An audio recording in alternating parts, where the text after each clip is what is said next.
નમસ્કાર વિદ્યાર્થી મિત્રો, આપ સૌનું સ્ટડી પેનલ પર હાર્દિક સ્વાગત છે। આજના વિડીયોમાં આપણે ધોરણ 6 ગણિત પ્રકાશનો પ્રકરણ 1 ગણિતમાં પેટર્નનું સ્વાધ્યાય 3 જે પાના નંબર 5 ઉપર આપેલું છે તેના વિશે વિસ્તૃત ચર્ચા કરીશું। જો વિદ્યાર્થી મિત્રો તમે આ સ્વાધ્યાય સમજવા વ્યવસ્થિત માંગતા હોય તો આના માટે આની જે સમજૂતી આગળ આપેલી છે તે જરૂર તમે અહીંથી જોઈ શકો છો। અહીંયા લિંક ઉપર ક્લિક કરીને તે સમજી શકો છો। ચલો હવે જોઈએ વિચારો અને શોધો।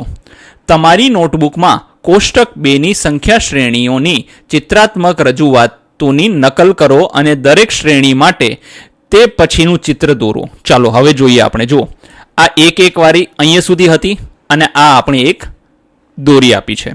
પછી તો કે અહીંયા જુઓ જે આપણે ગણતરીની સંખ્યાઓ છે તે 5 સુધી આપણને કોષ્ટક 2 માં આપી હતી, આપણે એને અહીંયા આગળ દોરી આપી છે 6 કરી દીધા। પછી તમે જોશો કે એકી સંખ્યાઓ છે તો એકી સંખ્યાઓ 9 સુધી આપી હતી, આપણે એને 11 સુધી કરી દીધી છે। જુઓ અહીંયા ઘણા વિદ્યાર્થીઓને શંકા હશે કે અહીંયા જે છે બિંદી જે છે એક નીચેની વધારાની છે તો અહીંયા ઉપર કેમ છે? તમે નીચે કરી શકો અથવા તો ઉપર કરી શકો, તેનાથી કોઈ ફરક પડતો નથી, પણ તે સંખ્યા એકી જ રહેશે। હવે જુઓ પછી છે બેકી સંખ્યાઓની શ્રેણીમાં તો આપણે આ રીતે આગળ વધારી દઈશું અને 12 જવાબ આવશે। પછી જો ત્રિકોણીય સંખ્યા છે તો ત્રિકોણીય સંખ્યામાં 1, 3, 6, પછી 10 નો ત્રિકોણ, 15 નો ત્રિકોણ અને પછી 21 નો ત્રિકોણ આ રીતે બને છે। પછી આવે છે આપણને કહેવાય કે બે ગુણાકારની સંખ્યા, મતલબ તમે જોઈએ તો ગુણાકારની તો ન કહી શકાય પણ આને કહેવાય કે વર્ગની સંખ્યા કહેવાય। તો કે 1 નો વર્ગ, 2 નો વર્ગ, 3 નો વર્ગ, 4 નો વર્ગ, 5 નો વર્ગ અને 6 નો વર્ગ 36 થશે। હવે આગળ જોઈએ તો કે હવે જે છે તે ઘન સંખ્યા છે, આ વર્ગ સંખ્યા હતી, આ ઘન સંખ્યા છે। 1 નો વર્ગ તો કે 1 સમઘન થશે, 2 નો વર્ગ તો કે 2 નો ઘન, અહીંયા 1 નો ઘન થશે, અહીંયા 2 નો ઘન થશે તો કે 2 નો ઘન એટલે થશે 8 સમઘન। પછી છે 3 નો ઘન તો થશે 27 સમઘન, 4 નો ઘન તો થશે 64 સમઘન, પછી 5 નો ઘન તો થશે 125 સમઘન, 6 નો ઘન તો થશે 216 સમઘન। આ રીતે આપણે આગળની સંખ્યાઓને, આગળના ચિત્રોને બનાવી શકીએ છીએ। હવે જોઈએ 1, 3, 6, 10, 15 ને ત્રિકોણીય સંખ્યાઓ શા માટે કહેવામાં આવે છે? જુઓ 1, 3, 6, 10 અને 15 ને ત્રિકોણીય સંખ્યા શું કામ કહેવાય છે? કેમ કે તેનાથી આપણે ત્રિકોણની રચના કરવામાં આવે છે। જુઓ ત્રિકોણ બને છે એટલે એને શું કહેવાય છે? ત્રિકોણીય સંખ્યાઓ કહેવાય છે। પછી શું કીધું છે તો કે 1, 4, 9, 16, 25 એને ચોરસ અથવા તો વર્ગ સંખ્યાઓ કેમ કહેવાય છે? કેમ કે એનાથી ચોરસની રચના થાય છે। જુઓ કેમ તો કે આ એક ચોરસ છે, આ પણ ચોરસ છે, આ પણ ચોરસ છે, આ પણ ચોરસ છે અને આ પણ ચોરસ છે। એટલે ચોરસને તમે જોવા જાવ ને તો હિન્દીની અંદર આપણે જે ને કે સંસ્કૃત માટે એના માટે શબ્દ છે વર્ગનો ઉપયોગ થયેલો છે, તો એને વર્ગ કહેવામાં આવે છે અને તેનાથી ચોરસની રચના થાય છે।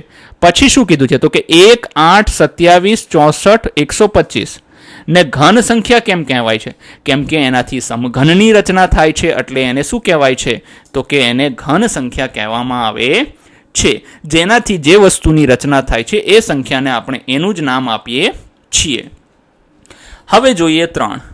તમે નોંધ્યું હશે કે 36 એ ત્રિકોણીય સંખ્યા અને વર્ગ સંખ્યા બંને છે। સરસ છે। ચલો જોઈએ પહેલા 36 ક્યાં છે? જો આ 36 જો આ વર્ગ સંખ્યા છે અને આ ત્રિકોણીય સંખ્યા બંને છે, એટલે કે 36 ટપકાને ત્રિકોણ સ્વરૂપે અને ચોરસ બંનેમાં સંપૂર્ણ રીતે ગોઠવી શકાય છે। તમારી નોટબુકમાં દર્શાવતા ચિત્ર બનાવો। જુઓ આ 36 ને વર્ગ સ્વરૂપે અથવા તો ચોરસ સ્વરૂપે અને 36 ને ત્રિકોણ સ્વરૂપે આપણે અહીંયા લખેલી છે। આ દર્શાવે છે કે એક જ સંખ્યાને જુદી જુદી રીતે રજૂ કરી શકાય છે અને સંદર્ભના આધારે તે જુદી જુદી ભૂમિકાઓ ભજવી શકે છે। કેટલીક અન્ય સંખ્યાઓને જુદી જુદી ચિત્રાત્મક રીતે રજૂઆત કરવાનો પ્રયાસ કરો। જો આપણને અહીંયાથી એક ખબર પડે છે કે કોઈ પણ એક સંખ્યાને ખાલી એક રીતે નથી બનાવી શકાતું, તેના અલગ અલગ સંદર્ભોનો ઉપયોગ કરીને તેને અલગ અલગ રીતે પણ બનાવી શકાય છે। હવે જોઈએ 4। નીચે આપેલી સંખ્યા શ્રેણીને તમે શું કહેશો?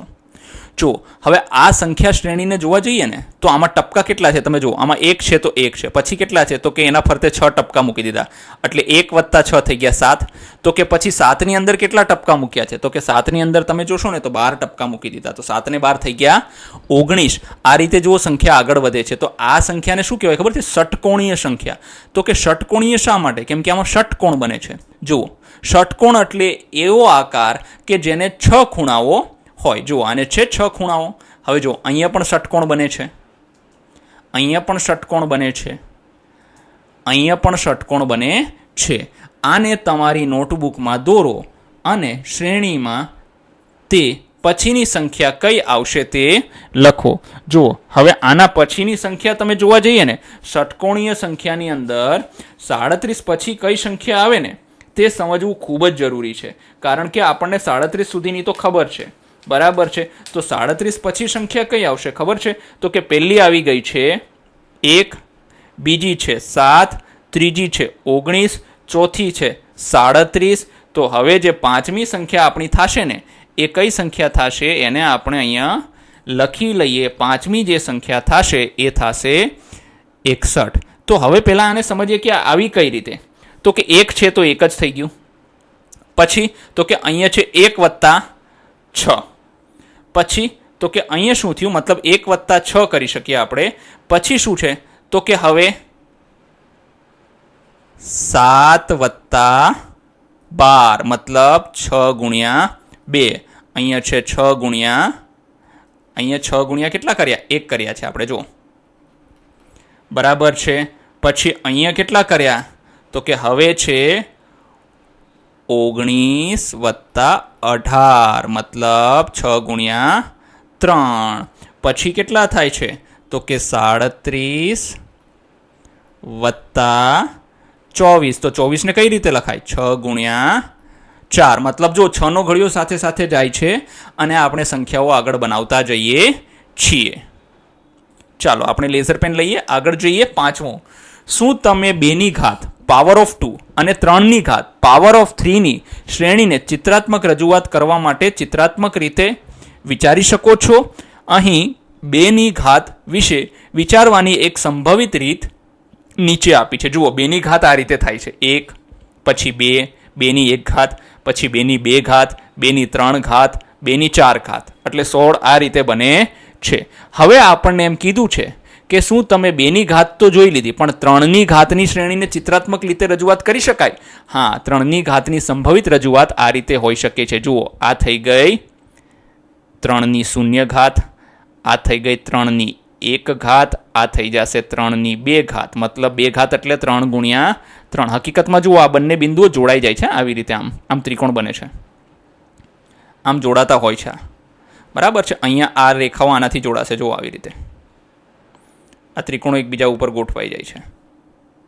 આ રીતે આ સંખ્યા આગળ વધતી જાય છે. તો આ શું થઈ ગઈ? 3ની 3 ઘાત, મતલબ 3 × 3 × 3 બરાબર થઈ જશે 27. આ રીતે આ બને છે.